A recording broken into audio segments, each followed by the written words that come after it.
salaamaaleykum mbokk yi ñu ngi leen di nuyu bu baax yéen ñi ñuy topp ci Askan Wi TV dañu bëggoon a ñëw joxe sunu xalaat ci ñaari mbir benn bi muy waxtaan wi nga xamee ne am na ñu jàpp ne dafa war a am ci diggante Ousmane Sonko ak Macky Sall waaye tamit mu am ñeneen ñoo xam ne ñoom jàpp nañ ne waxtaan woowu warul am ñooñu nag li tax ñi jàpp ne waxtaan wi warul am moo dina dañuy jàpp ne président Macky Sall amul lu muy gagné ci toog ak Ousmane Sonko pour l'instant naan dafay waxtaan ak moom ndaxte moom 3e mandat bi lañ ko doon jiiñ te nee na du ko def kon amul benn intérêt pour l'instant nii di toog ak Ousmane Sonko di waxtaan ak moom ndaxte Ousmane Sonko moom mooy ki soxla dem ci élection yi foofu danañ fi ñëw joxe ci sunu xalaat. beneen bi ci des mu di waa APR yi nga xamee ne dañu dajaloo daal di wax président Macky Sall ne ko jox nañ la carte blanche pour que nga tànnal ñu candidat loolu tamit danañ ci ñëw joxe ci sunu gis-gis. dañu koy njëkkee kon ci bi nga xamee ne mooy waxtaan wi nga xam ne jàpp nañ ne war naa dox ci diggante Ousmane Sonko ak Macky Sall ngir jàmmi réew mi te mu am ñu jàpp ne loolu Macky Sall amatul lu mu ciy gagné ndaxte moom du bokk ci élection yi. ñooñu de jàpp naa ne dañu juum lool ci seen xalaat ci seen waxin boobu ndaxte ku jàpp ne pour l'instant nii Macky Sall amut lu muy gagné ci waxtaan ak Ousmane Sonko ngir réew mi dal jàpp naa ne bokkoo ci ñi yéene président Macky Sall jàmm. loolu nag liy indi preuve bi laata may gën a sori ci mbir yi dama leen di jox preuve ci ñooñu seen wax yu sew yooyu ak yu gàtt yi ñuy wax. moo di ne président Macky Sall laataa muy wax ne du bokk ci élection yi pourtant am na ñu doon génn di ko pousser ngir mu bokk ci élection yi naan ko am nga ci sañ-sañ am nga ci droit dangaa war a bokk yow yaa ñu war a jiite. ba mu toogee ne bokk ci élection yi ña taxawoon doon ko kañ naan ko dangaa war a bokk ci élection yi ñoo taxawaat naan koy ndaanaan nga honoré nga sa parole ak yu ni mel.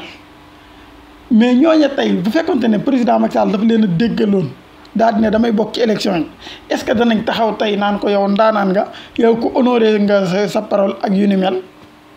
su boobaa nit ki bu fekkente ne honoré woo sa parole yow lan nga war a doon traître kon ñoom la ñu yéene woon président Macky Sall mooy mu nekk un traître.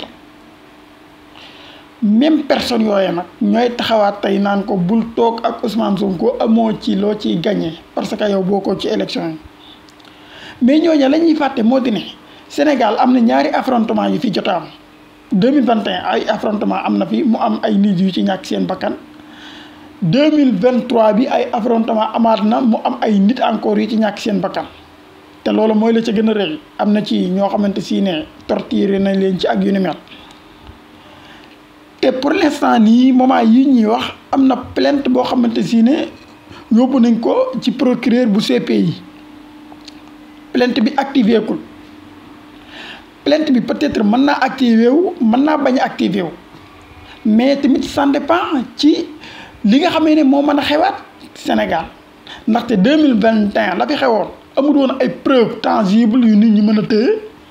2023 ba mu ñëwee dafa permettre nit ñi ñu am ay preuve am ay vidéo am yëpp yoo xamante si ne mën nañ koo teg ñëpp teg ci seen bët 2023 wala boo waa ci 2023 bi sax buy amaat ci lay mën a am buñ fexee ba ay affrontement amaat ci 2023 bi mu nekk ñaari affrontement jàpp naa ne pour Macky Sall mucc ci CPI dina jafe lool. ndaxte CPI li muy soxla ngir am sañ-sañu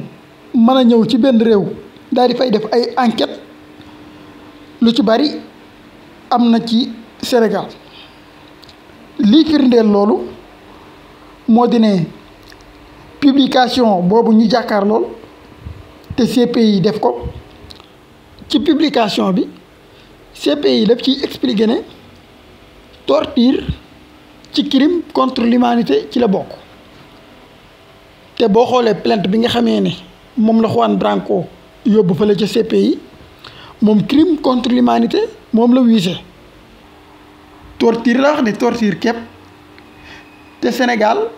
am na ay mort yu fi am maanaam ay dee yu fi am dee moo gën a rëy torture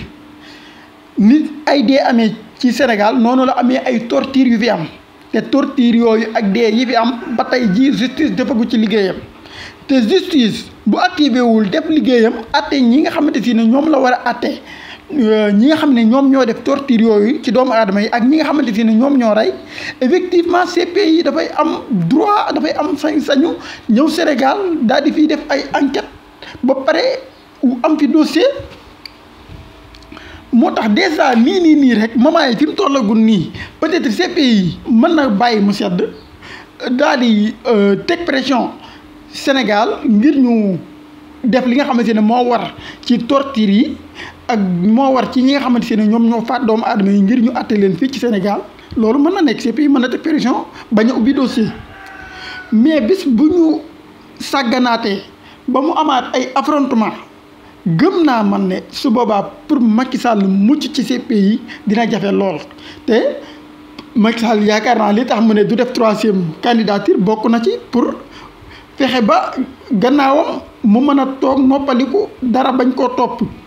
ci yenn yi daal mais su fekkente ne yow da ngay wàcc en 2024 nga war a am dossier wu CPI bu lay topp su boobaa daanaka nga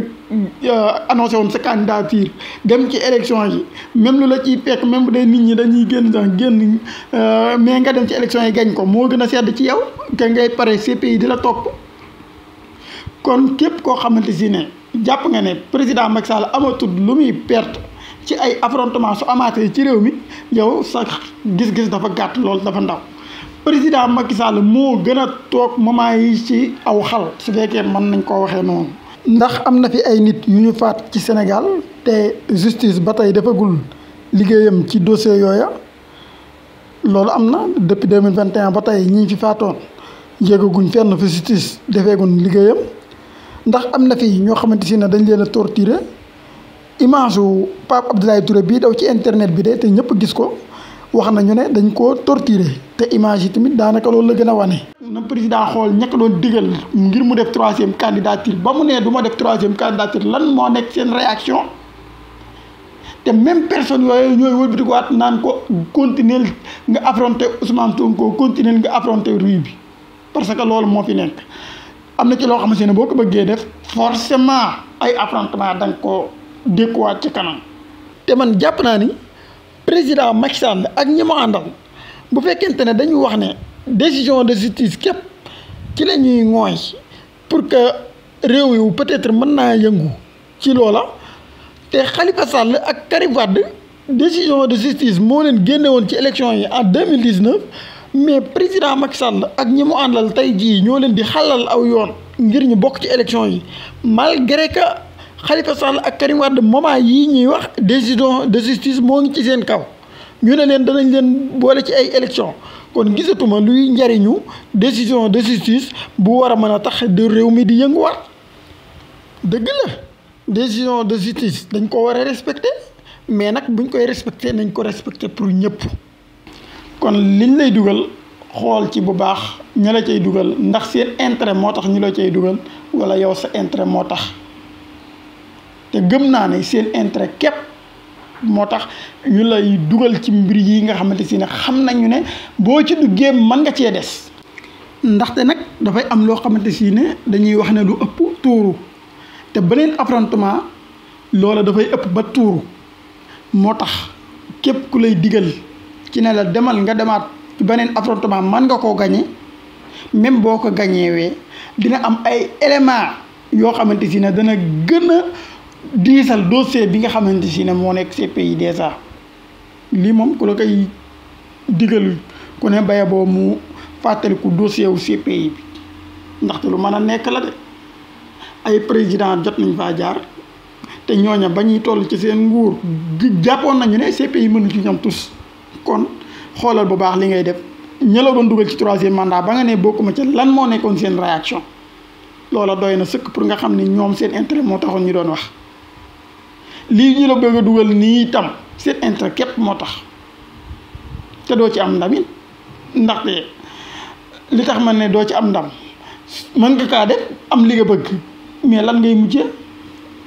lan mooy doon sa mujj ndax mujj gu mel ne mujj après gi moom nga bëgg wala mujj gu mel ne mujjug Yaya Jammeh maanaam mujjee daw génn réew mi yépp mën a nekk xoolal bu baax ci liñ lay dugal. man de dossier wu Adji Sarr bi ba muy door a commencé bokkoon naa ci ñi waxoon ne dossier bi moo la nar a génne ci palais bi maanaam Adji Sarr moo la nar a génne ci palais bi te effectivement loolu mooy li am affrontement yi am 2021 am 2023 bu amuloon peut-être troisième mandat bi mën naa yomb ci yow mais malheureusement affrontement yooyu am te tension bi des fi ba tey te loolu yëpp mi ngi soqi ko ci dossier wu Adji Sarr bi moo la indil mbir yi noonu ma ko waxee woon itam bi nervi yi tàmbalee di génn laata ñiy déposé plainte CPI bi ci laa waxoon ne nervi yi ñoo la nar a yóbbu CPI te effectivement plainte CPI ba muy dem maanaam preuve yi gën a diis yi gars yi am pour man ko yóbbu CPI nervi yi ci lañ bokk. noonu laa lay waxaate itam ne troisième affrontement su amaatee gisuma lu lay mën a muccal ci CPI kum neex nag nga gëm kum neex nga weddi mais yàlla xam na ne li ñuy wax dañ koy xalaat bu baax a baax door koy wax te ñaara it liñ ci wax daal temps bi danañuy jox dëgg moo tax gëm naa ne troisième affrontement ki muy gën a bon ci réew mi bu amee ci koo xamante ne ci la gën a bon yow la dana metti ci réew mi dana metti ci waa Pastef yi mais ci ki muy gën a bon yow la parce que yow yaa mën a dem CPI waaw loolu moom mbay boo nga xam ko bu baax a baax laataa nga ciy dugg jërë ngeen jëf ñu yemale ko foofu ndaxte vidéo bi dafa xaw a gudd ba léegi ñu ñëw ci deuxième thème bi nga xamante ne ci lañ bëggoon a yegsi